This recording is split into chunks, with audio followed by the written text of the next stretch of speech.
থেকে অনেক দূরে আছেন।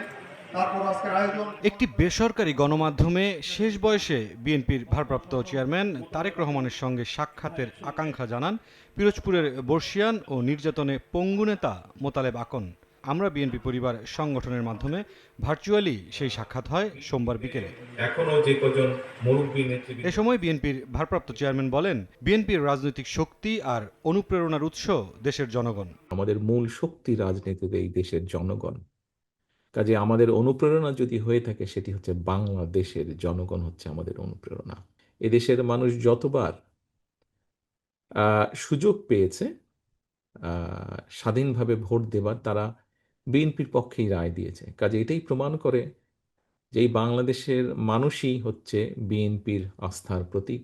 এদিন জাতীয় প্রেস ক্লাবে গুণমান সম্পন্ন ও গ্রহণযোগ্য নির্বাচনের চ্যালেঞ্জ ও সম্ভাবনা শীর্ষক এক আলোচনার আয়োজন করে নাগরিক যুব ঐক্য, যেখানে যোগ দিয়ে একই সঙ্গে সংসদ নির্বাচন ও সংস্কার ইস্যুতে গণভোট আয়োজন নিয়ে যারা জটিলতা তৈরি করতে চান তাদের শুভবুদ্ধি উদয়ের প্রত্যাশা করেন বিএনপি স্থায়ী কমিটির সদস্য সালাউদ্দিন আহমদ।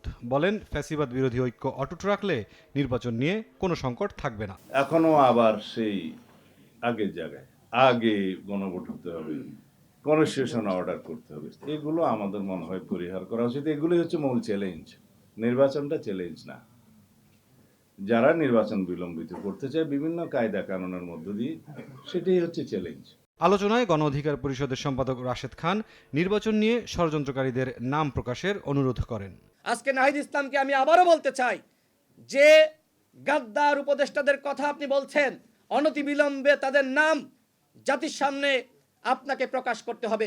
একই প্রসঙ্গে ব্যর্থদের চিহ্নিত করে এক সপ্তাহের মধ্যে অপসারণ এবং এনসিপি আহ্বায়ক নাহিদ ইসলামের বক্তব্যের প্রেক্ষিতে সরকারের জবাবদিহিতা চান বিপ্লবী ওয়ার্কার্স পার্টির সাধারণ সম্পাদক সাইফুল হক।